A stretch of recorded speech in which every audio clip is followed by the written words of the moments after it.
Bonsoir Patrice Lecomte.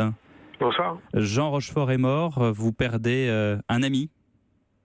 Oui, je perds un ami, je perds un grand frère, je perds un complice, je perds un homme qui a énormément apporté à mes films, qui a incarné les personnages que je lui proposais d'une manière exemplaire. Je perds un type qui m'émerveillait, un type qui n'était pas facile tous les jours. Hein. C'est pas, vous savez, quand les gens disparaissent, d'un seul coup, ils sont parés de toutes les grâces. Jean Rochefort était un type formidable, évidemment. Un fêlé avec une élégance rare, ce qui est un compliment, évidemment. Mais en même temps, et Dieu merci, et je ne le blâme pas pour ça, c'est un type qui avait un caractère parfois difficile, mais j'aimais ça, et on s'entendait bien, la confiance régnait entre nous, dans les deux sens, et c'était très agréable. Donc le fait qu'il soit, après avoir fait 7 films, on a fait 7 films ensemble. Oui. Ridicule, Tandem, Les Grands-Ducs, Tango, L'Homme du train, Le mari de la coiffeuse, et doit-on le rappeler, les WC étaient fermés de l'intérieur. Ça, c'est un film qu'on connaît un peu moins. On le connaît un peu moins, et c'est pas dommage, parce que c'est un film sur lequel on s'est beaucoup engueulé. Enfin, il a été... Vous et lui il a été affreux, quoi. Et quand on s'est retrouvés, il était affreux, parce que moi, j'étais un jeune blanc-bec, un peu débutant et qui ne me passait rien. Et quand on s'est retrouvés sur Tandem, moi, je voulais absolument lui prouver qu'il s'était trompé sur mon compte et que j'étais un type formidable. Et donc, il m'appelle en me disant: qu'est-ce que j'apprends? T'es devenu fou, tu veux faire un film avec moi? Alors, je dis: lis-le au moins. Et il m'a appelé le lendemain matin et on s'était jamais revu entre temps. Il m'a dit: j'ai lu, j'adore, je t'interdis de faire ce film sans moi. C'est comme ça qu'a démarré notre amitié, notre complicité, en tout cas. Amitié, j'ose pas, parce que l'amitié est un terme tellement galvaudé, mais notre complicité, oui. Mais comment est-ce que vous avez craqué pour lui, si j'ose dire? Vous l'avez vu dans un film, et si oui, lequel? Ou on vous l'a présenté un jour dans une soirée? Comment ça s'est passé? Non, je sais pas, c'est un ensemble. Quand j'ai fait les WC étaient fermés de l'intérieur, qu'est-ce qu'il avait pu faire comme film qui m'est tapé dans l'œil? Je sais pas, mais je trouvais... il avait au moins fait le diptyque dont on a parlé dans le journal, c'est-à-dire un éléphant, ça trompe énormément, et nous irons tous au paradis. En effet, mais au moins celui-là.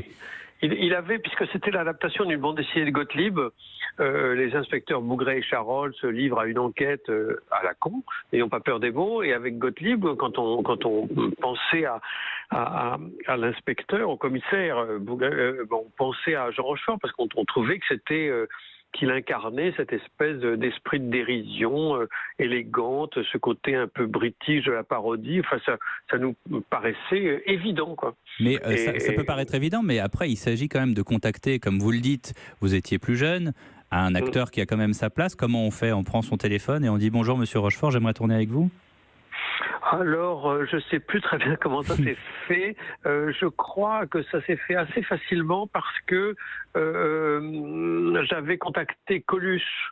Lui, il était facile à contacter parce qu'à cette époque-là, il n'était pas connu. Il avait dit d'accord, je fais le film. Et puis Coluche est devenu une énorme vedette. La Gaumont s'est intéressée au projet. La Gaumont a contacté Rochefort et l'affaire s'est faite en deux coups de cuillère à peau. Évidemment, les producteurs allant parfois au secours du succès, et on ne peut pas les blâmer pour ça.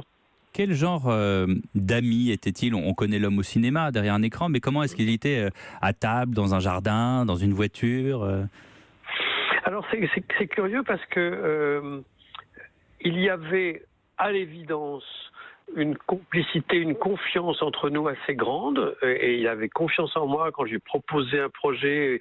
Il a adoré que l'on se retrouve et que l'on devienne complice sur Tandem, qui est un film qu'il a adoré faire, et un jour il m'a dit: c'est un des 5 films que j'ai fait que je préfère.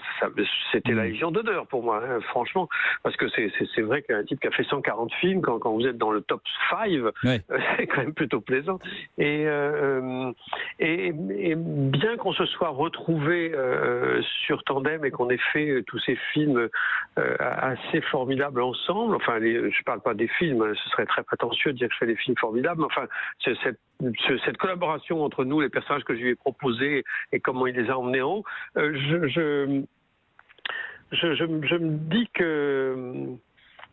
dis qu'il a été mon bras droit, mon bras gauche, il était mon porte-parole assez idéal. C'est pas le seul acteur qui se sont comportés comme ça, mais il était... il était devenu incontournable.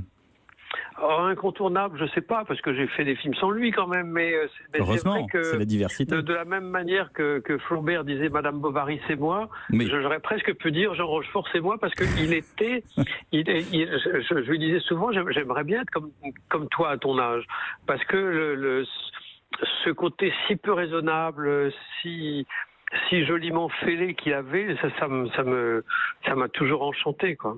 Patrice Lecomte, est-ce qu'il pouvait tout jouer ou sinon qu'est-ce qu'il ne pouvait pas jouer? Je sais pas s'il pouvait tout jouer, mais il pouvait jouer beaucoup de choses. Et il pouvait pas jouer il prenait moins de plaisir forcément à jouer des personnages banals. Ce côté où alors il fallait que le scénario lui permette de transcender ce personnage banal, mais il s'est beaucoup ennuyé, on va pas nommer les films, il s'est beaucoup ennuyé sur des films où il faisait un directeur de banque, il y avait rien, un jour il m'a fait marrer parce que je lui ai dit mais dis donc pourquoi t'as fait ce film-là, il était pas bien ce film-là, encore une fois ne nommons personne ni aucun film, il me fait écoute, il peut pas. Il me dit, j'ai lu le scénario, je l'ai trouvé nul. Et puis je suis passé à ma banque, j'ai vu l'état de mon compte en banque, et en sortant de la banque, j'ai trouvé que le scénario n'était pas mal, tout compte fait.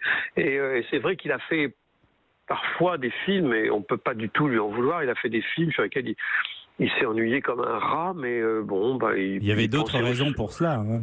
Et il devait penser au chèque. Patrice Lecomte, est-ce qu'il y avait encore dans vos notes, dans vos projets, un film pour Jean Rochefort, et si oui, lequel? Eh bien, non, pas du tout. En fait, le dernier film qu'on ait fait ensemble, ça remonte à il y a déjà pas mal d'années, puisque le temps passe tellement vite. Et le dernier film qu'on a fait ensemble, c'était L'Homme du Train, avec Johnny Hallyday et Jean Rochefort. Et à la fin, L'Homme du Train, on s'était promis de se retrouver. C'était un mot comme un autre, c'était une phrase en l'air, évidemment. Il m'avait dit, il faudra qu'on se retrouve quand je serai très très vieux pour faire ensemble un remake des Fraises sauvages de Ingmar Bergman. Je me serais jamais permis de faire un remake des Fraises sauvages, grand Dieu non, mais d'une certaine manière de faire les Fraises sauvages avec Rochefort, c'était une espèce de projet virtuel, pas stupide, mais un projet virtuel dont on se parlait de temps en temps et qu'on n'aurait jamais fait et que de toute façon on ne fera jamais. Merci beaucoup Patrice Lecomte d'avoir rendu hommage à Jean Rochefort.